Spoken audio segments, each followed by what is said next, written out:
wait? Do we move it to the end of the year? Do we go virtual? And one of the awards chairs' best recommendation for them in that situation was the number one thing they had to do was just make a decision and move forward. So I believe in March, it didn't take long for the board to decide, let's just decide to go virtual and just move in that direction. So I put the how it started, how it's going type scenario. So we went from celebrating, having drinks, to our virtual cheers that we, this was an image we had sent around to all the winners and all PRSA members for them to share on social and tag, you know, whether it was their clients or colleagues or anything like that, to do a virtual cheers. We'll talk a little bit more about some of the materials that were created. So we decided to keep the date the same. The in-person event was going to be on May 20th, and we kept it at that just because it had already been communicated and, you know, just to be consistent. So this was an image that went around a lot. Again, I'm laying it all out again and again. This image was shared often. It really just kept communicating what the process was going to be this year for awards. So it included ways you can celebrate virtually. It included the events that were going to take place leading up to May 20th. And it was kind of that go-to document. It included all of our sponsors, which that's something I imagine there will be questions about as far as, you know, how do you continue to engage your sponsors? So we laid it all out, and how we broke it down was typically it's a 3-hour event where we run through what we call the Capital and Commonwealth Awards. That's just our tactics and strategies. That's how we break it down. And then we changed it to 2 days before the main event. We announced the winners of the Capital Awards. The day before the main event, we announced the winners of the Commonwealth Award. And then on the night of May 20th was a 30-minute pre-recorded video that included Best in Show, our Career Achievement Award, the Thomas Jefferson Award, and then the Rising Star Award for a up-and-coming PR professional in the region. So it was 30 minutes, and it was the one time where everyone got onto Facebook. It lived on Facebook, and people were celebrating and cheersing, and that's when we had our host, and who was a well-known news personality in Richmond. So it's another tip if it's possible to liven up your virtual program that way. So here's just some examples of some images that we made to be shared. You know, since we couldn't all be together, there were some benefits, and it's something to consider even doing this perhaps moving forward to continue to get the conversation going online a little bit more. We created these little cards for people to share if it was, you know, whether you received the Award of Merit or the Award of Excellence. And that's something that I think worked really well as far as still raising awareness and getting buzz going for the awards without being able to be in person. That's an image of the Best in Show. And then our surprise and delight, again, like I said, was Andrew Frieden. He had been the host the year before. He's very well liked, he's funny, he's engaging, and he was the surprise that came on at the start and at the end of the 30-minute video to get everyone excited and engaged. So I probably ran through that pretty fast, as I do, but really just wanted to show you, you know, that was a quick pivot that needed to happen, and that was how we thought we could bring the awards to life and still give our sponsors their moment in the spotlight and celebrate everyone in a way that was still COVID friendly. For 2021, we are talking about, looking to David, we are, you know, it was funny, one of the best practices last year was make a decision, and this year, I don't know if it applies as much right now because, you know, we're hearing from Dr. Fauci that things may be a little bit different in the fall. So right now, what David's doing is planning for almost 3 scenarios, bless him, of fully virtual, hybrid, and in person. Is that right, David? That's right. I think one decision our chapters made, if not formally, is that we are going to delay our awards until the fall. Just because there's so much uncertainty now, even if they're full virtual environments, and we want to give our members some time to catch up on some of their work and on their entries. So, but in case we are able to do fully in person or a hybrid, we hope that late October, early November could allow for those scenarios to come into place too. And it just buys us a little more time on the planning, because things are just so fluid, as everyone knows, which makes it difficult. Yeah. Oh, thank you for bringing that up. So we also delayed our call for entries, which we communicated that because there's always people who are sticklers and on the ball of time to get in their entries. So we had to let everyone know we're not quite ready for that yet. We haven't finalized this, but feeling like Q2 will be the time when we launch the entries portion of awards.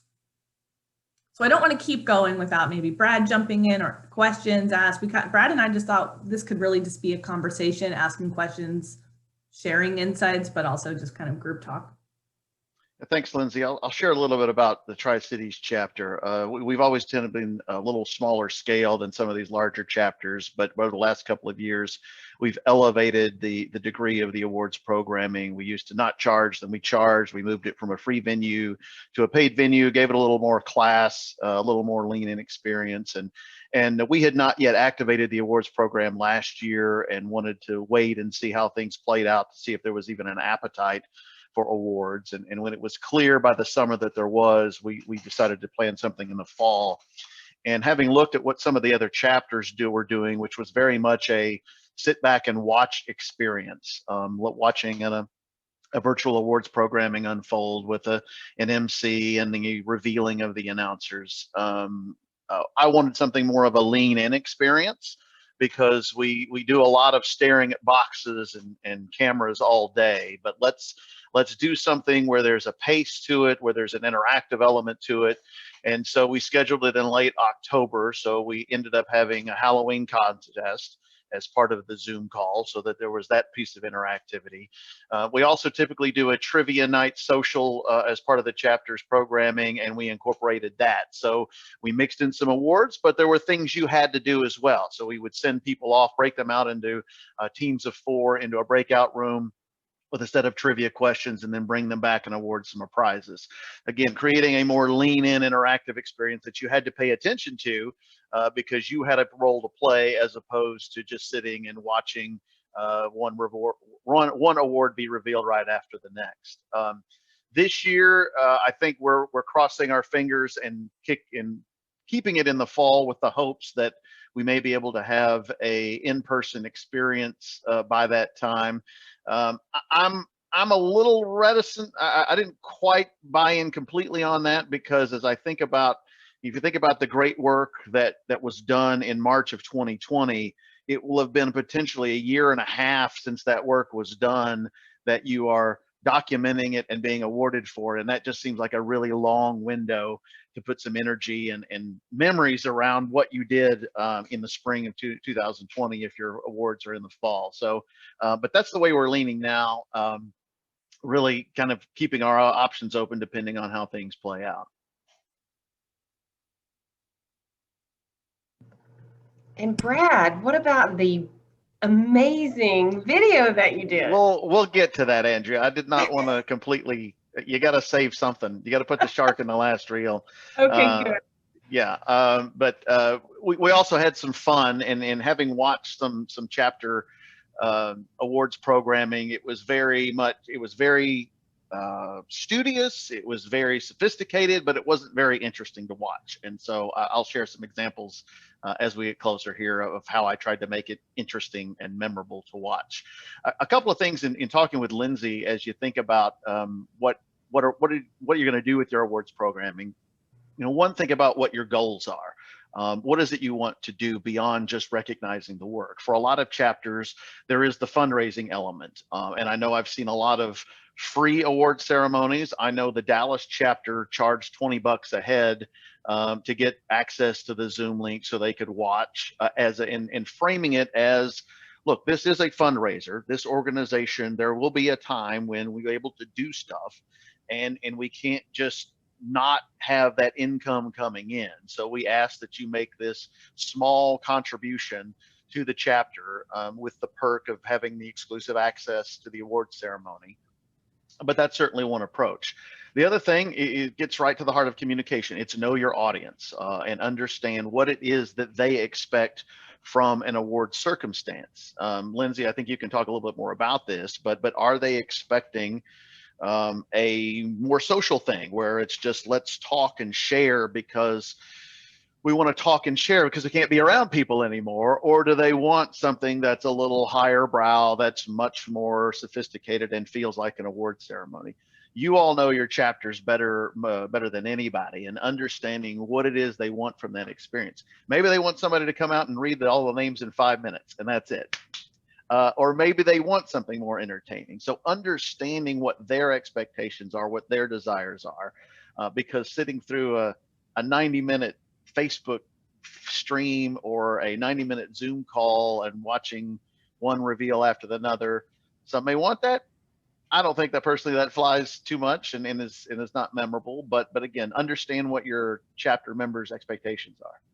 Hey, Brad, just to build on that, I don't know if David smirked at the same time I did. We have such a social chapter that I even think this next time we're together, I don't even think it can be like what we've done before, because people are so excited, will be so excited in whatever coming together in some capacity looks like again. And we've struggled for years at our awards events with trying to make, to quiet down the group and have them listen to this long and boring awards presentation, when really they've just been telling us for years, we just want to celebrate and talk and see people we only see once a year. And that was then. So it's like now I feel like, there will need to be maybe an increased get together mentality. Real quick, and I don't want to take us off track, one thing I'd recommend doing is kind of looking at what other nonprofits, not PRSA, are doing with their own awards annual fundraisers, because there's some really creative things happening. There's one organization here in Richmond, Side by Side, that did their this great meal pickup still. So there was still like that celebration, wine or beer or something like that, and just partnering maybe with a catering company that also needs help at the moment right now. So there's just a lot of really creative things happening if you did choose to go in that virtual path. And then another thing I've seen some people talking about doing when they do come together again is like almost these like bracelets of, I'm down with hugs, stay 6 feet away, or what I mean, something like that, which I think if you did it right and there was kind of a not awkward, weird, and not, you all know what I'm saying. If you did it right, it could actually be pretty cool. So handshakes welcome. Just something to think about as in the world where we start to mingle amongst each other again. Something else that came to mind, the Lookout chapter for their awards programming last year, they scrapped all of their usual stuff and they said, you know what, let's recognize the most important work that was done related to the pandemic. So they just said, hey, give us 2 pages on what you did, how you pivoted during the pandemic. And then we'll try to identify winners in like agency and nonprofit and corporate and that kind of thing. But as you think about, don't just consider honoring the work that has been done through this pandemic, because it's all been extraordinary and we've all been dealing with things, and it deserves special recognition. Hey, Brad, to that point, this is Mike. Hi, everybody. And I don't mean to derail us from chapter awards to the annual award, but we did, I just went through all that process with the committee. We added a handful of COVID specific categories, including best organizational pivot. Like that's an actual category you can enter now. Great.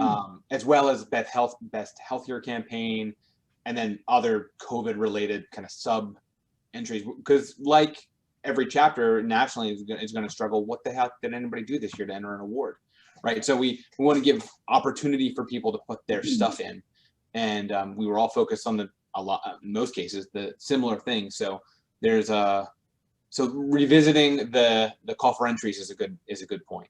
Mike, I think you mentioned that on our Mid-Atlantic call, like in April almost of last year, early on in this, of like, what are entries even going to look like? Like big campaigns were put on hold. Some came back, so that is good. But so much of it was COVID related, and I love the pivot idea. I think that's yeah, it was not my idea. A member of the committee came up with it because we wanted to find. There's also some new bronze in the tactical category that also, because we didn't hold events, so the event categories are going to be like, what the hell? So we changed a lot of language to include virtual and conferences, which you typically don't find in the kind of dusty. Sometimes you'll find in the among friends here the dusty table of call for entries you might find on like an annual program that's been around for a million years. So we really revamped both calls for entry. So if you're looking for, I bring it up, so hopefully drum up some more entries, but also if you're looking for a place to like pull language and steal, and you know, I'm from the Philadelphia chapter, and one of the things when I was chair of the award program there and president and all that stuff, I said, let's redo the Pepper Pot Awards, which is the name of the award in Philly, and Matt just grab the anvils, both bronze and silvers, and just rip off their call for entries and line it up, because we want to make it easy for our members to, if they win a category, to have very little work to enter it in a national campaign, rather than have to like, what category does it fit? How much do I need to rewrite? Do I need to reorganize the entry components?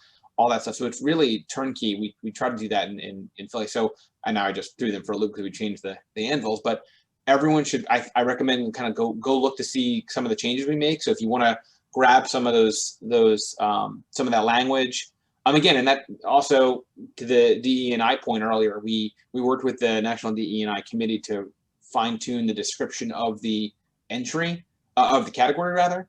So it lines up with everything. So use the resources available to you. That's helpful.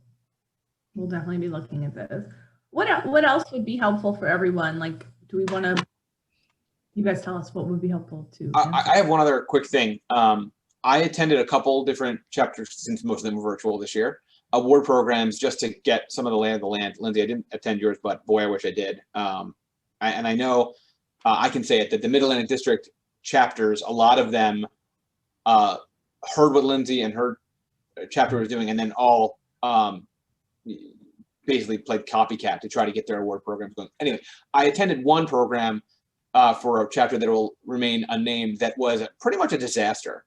And it was similar to what, in my opinion, it pretty much what Brad described earlier of what was typically, and what I've heard is a gala event where, people dress up fancy and you go and you have a nice meal and you have a speaker and you give out awards. And it's, an all-night event kind of thing. You get 3 or 4 hours worth out of it, and a lot of networking. It was streamed on Facebook Live and was 15 minutes. And it was someone just literally reading off the awards, and for those who won, I guess that's good. And you still get the recognition, but I think it lost some of the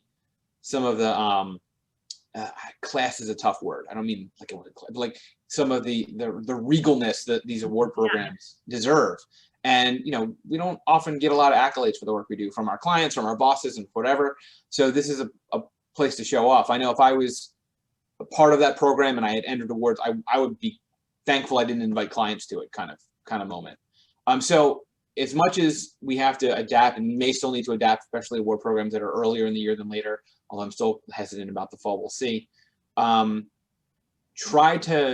advice would be try to maintain, even if it's a little more fun, a little more casual than it typically is to try to still keep some of the integrity behind what the award programs mean to people, because you still want entries the next year. And I think they're going to alienate some folks the way it kind of just felt kind of flat. Mm-hmm. I'm sorry. One other point. There was another organization in Philly that does. It's another PR organization in Philly that does awards. They don't do category awards, but they do kind of 1 or 2 big individual awards. We divvied up, if you will, that territory. And one thing they did is everyone who registered, and they charge for registration. I don't know how much it was, maybe $20 or so. But they had, somebody may have said this. So if someone did it, please forgive me for repeating it. One of the kind of cool tactics they did as part of their award program is they had, let's say 100, maybe 75 participants attend.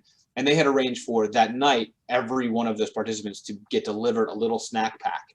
So everyone literally could break bread together virtually, and it was all branded with the award program, and it like was nice through some fulfillment organization.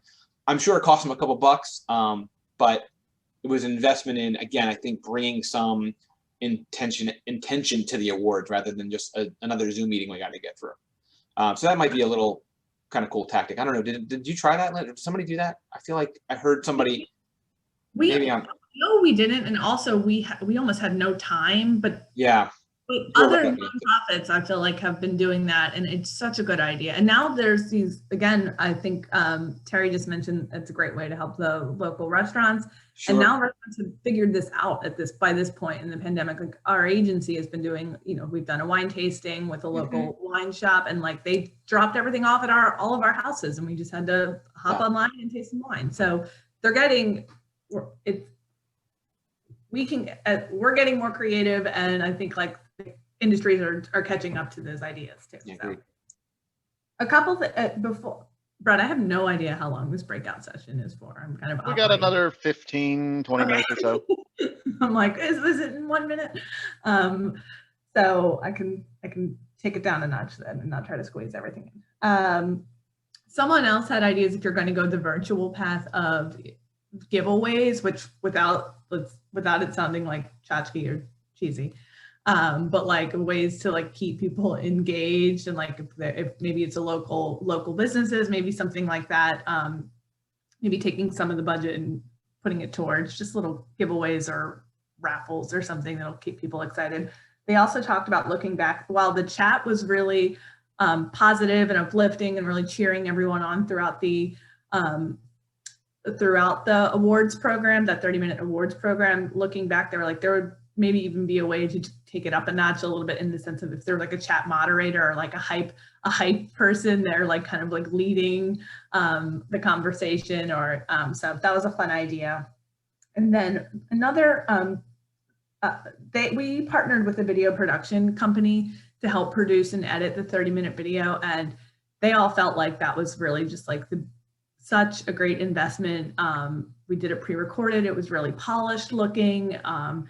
Like Mike was pointing out, like we felt like we had this really great event that used to be in person, and we needed to, deliver a virtual polished presentation as well. So the in-studio pre-recorded video aspect was key.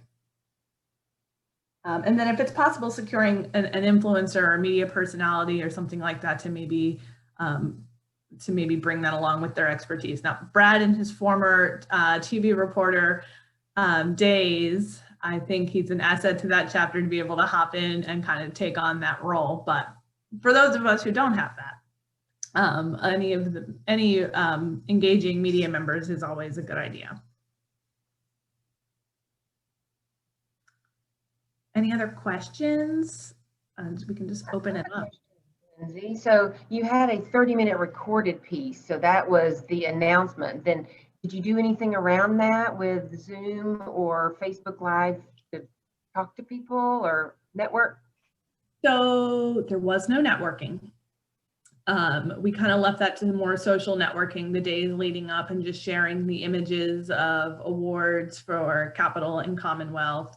And then celebrating the TJ Award, and that was kind of all done on social, predominantly Facebook.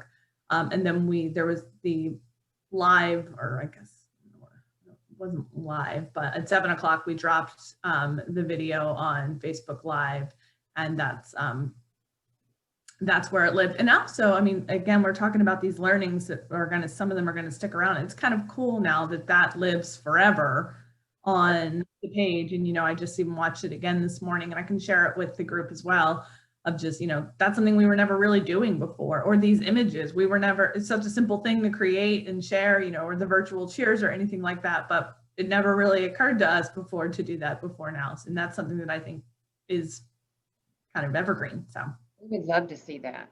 Yeah, I can definitely share that. I can pull it up, but no one wants to watch 30 minutes right now. But we can send it around to everyone. Just wanted to say, Lindsay, all of your graphics and everything looks so fantastic and so sharp and so polished. And I really hope we can steal some of your good ideas.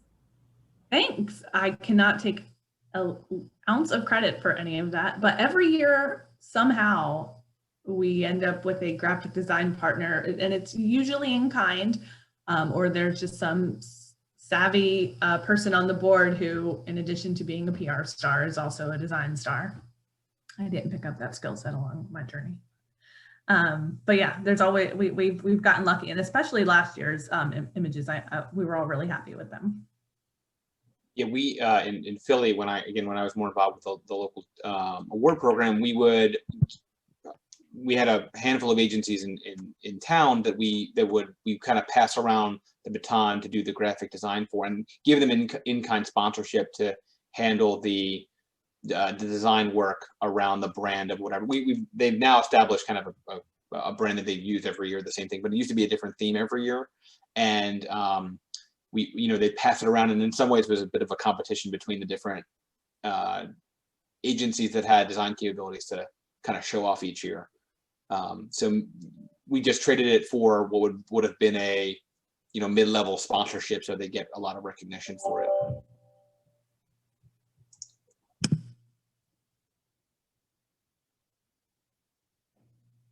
Oh, Kevin, do you have a question?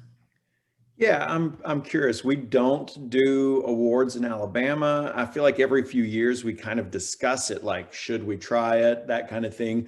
One of the concerns we have in the past is the momentum, getting people year in and year out to, nominate themselves, nominate others. And then also the, say, the usual suspects. You get the big agencies who are going to have people who are dedicated to awards, where you have the smaller groups or individuals who are struggling just to get work done, let alone nominate themselves. I guess this is really open for anybody, but how do you overcome those types of things? How do you get your awards program going every year and make sure everybody is involved? That's a great question. I think, and David, if you don't know the exact answer to this, I think we were coming into that problem a lot. The same agencies and were winning each time, and it was making, it was a little defeating for some of the smaller groups. I think we created a nonprofit category or small business to separate that out from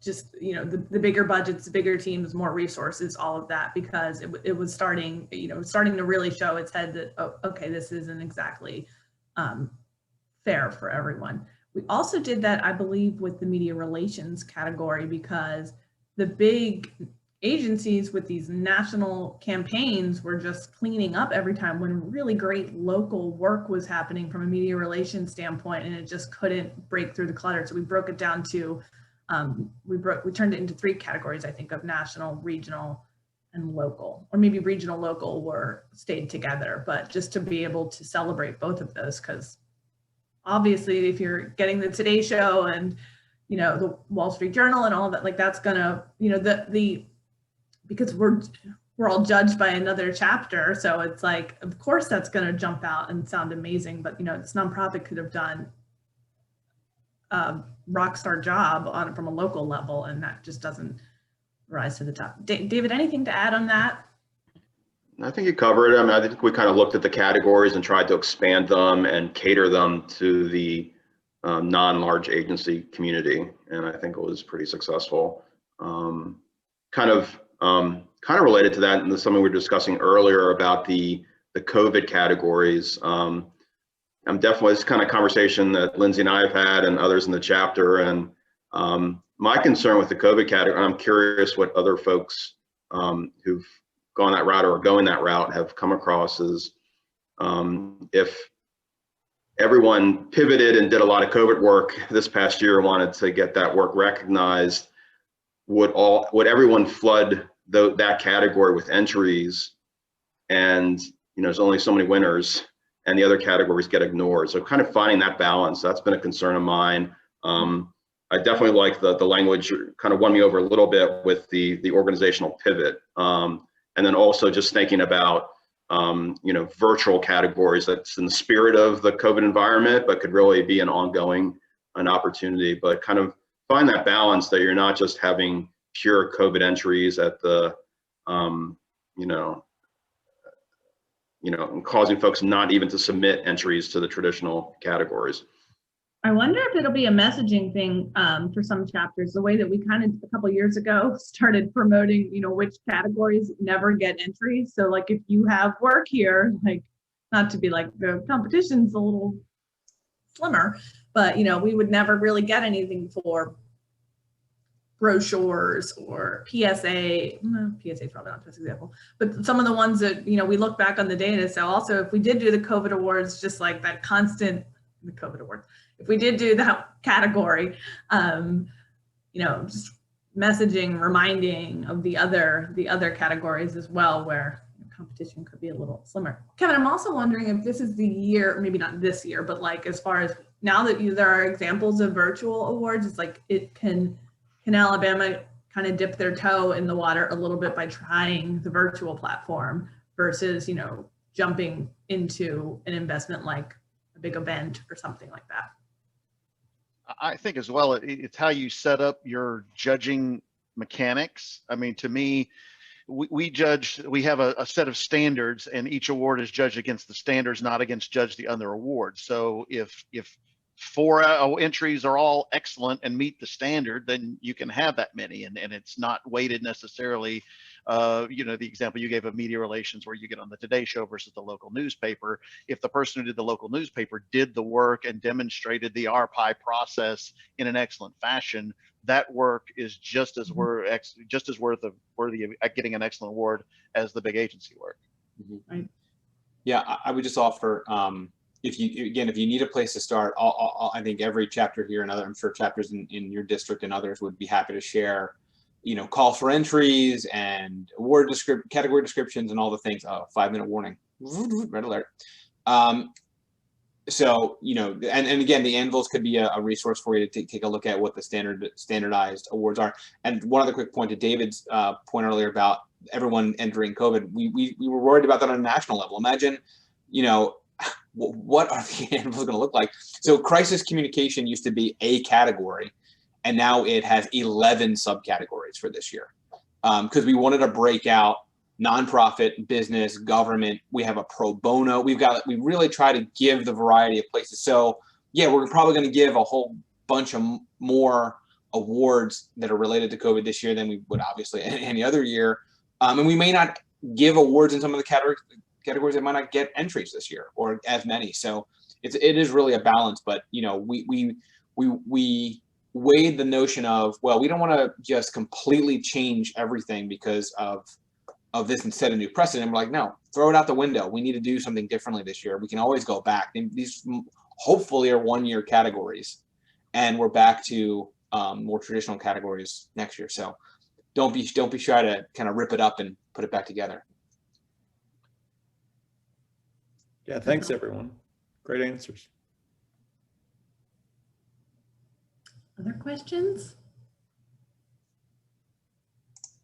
Is everyone on here an awards chair this year? I mean, I know Brad and Mike are not, but just curious.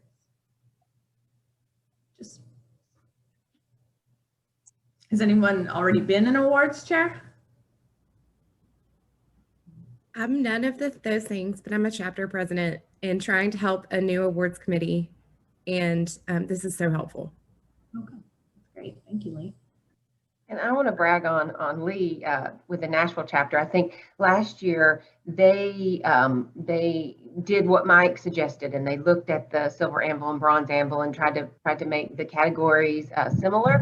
And one of the new categories last year was a campaign on a shoestring budget, 5,000 or less. And I don't think we'd ever had that category before. And that was the one that ended up winning Best in Show. And it was a sole practitioner. She wasn't at an agency at the time. It was her project, but it was RPI to the T, and it won Best in Show.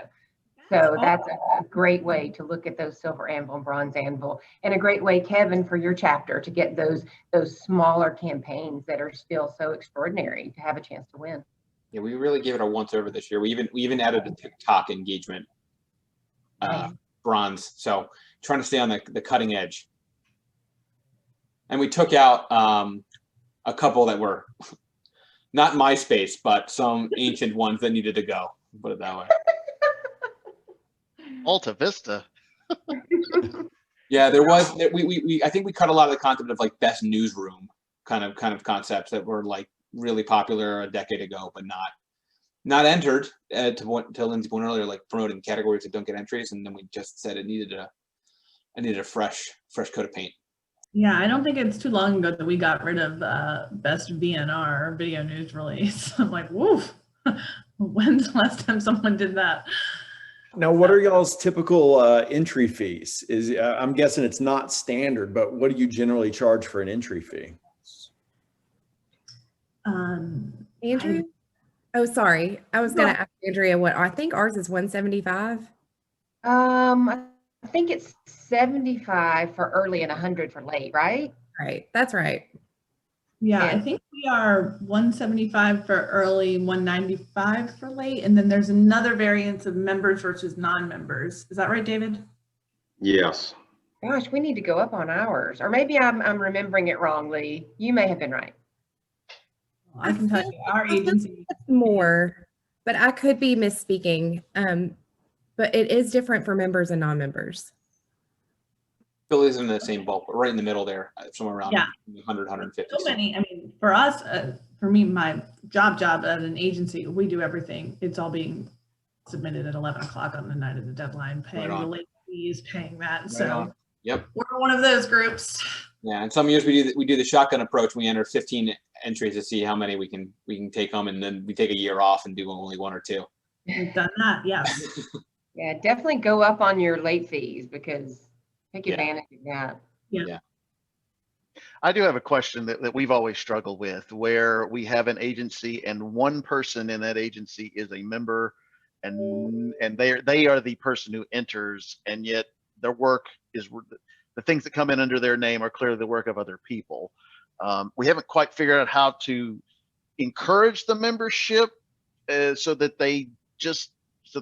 we can expand the membership, but also don't want to completely be rude to them and shut them out entirely.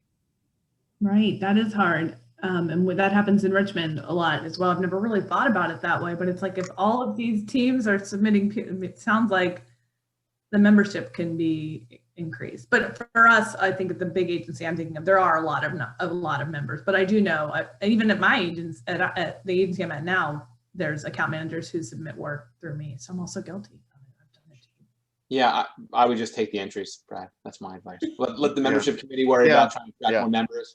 Yeah, get the entries. It's worth it. We do the same thing. I mean, we're in South Jersey, technically, right outside of Philadelphia. So we entered the New Jersey Award, which is mostly North Jersey, almost the same way we entered the Philly Awards, and we have fewer members of my agency as part of the New Jersey chapter. So it's I think most cases the chapters just happen to have the entries. We also consider ours the Virginia PR Award, so we accept entries from Hampton Roads chapters and Blue Ridge chapter.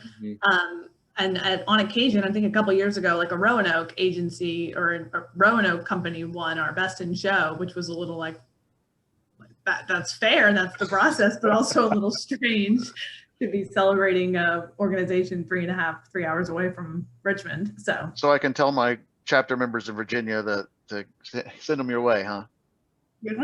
Yeah, you know what? From the award standpoint, we'll take the entry money. Kevin, I can say that again, I'm speaking purely from Philly here. When the awards programs are rolling and we're not dealing with COVID, it is the biggest moneymaker for the chapter every year. We make money off the entries, and then when we typically have a banquet, you charge, I don't know, $100 a head for a dinner or some type of event like that. And it ends up, of course there's costs associated with it, but it ends up being, once you establish it, and I haven't done that, so that's going to be, I'm sure, a challenge starting anything new. Pepperpots have been around like 80 years, but it's the thing the chapter relies on every year, basically fund just about everything else they need to do through the year. So can be lucrative and beneficial, obviously, for members. One of the things I'm looking at to recommend in Richmond, since we're delaying our opening for entries, and is having a lengthier time to have the entries, the call open. So in addition to having a late fee, also having a subsequent drop dead fee. So to allow more people to have more time to put the work together, but also potentially get some more revenue that way as well. And I think that's just responsive to the times right now. Like everyone is crazed and busy and slammed, and the words already create that feeling of like, oh my, I have this deadline. So like even just stretching it out right now, I think, and if we message around that, that's kind of an approach we've taken, I think will be smart. It's a good idea, David. Now I'm like almost anxious, like the breakout group's just going to be taken away any second. And I'm worried to ask another question. Fall off a cliff. Disappear. But our time has passed. Any other questions? Anyone have an awards program scheduled, any chapters scheduled for the first half of the year still?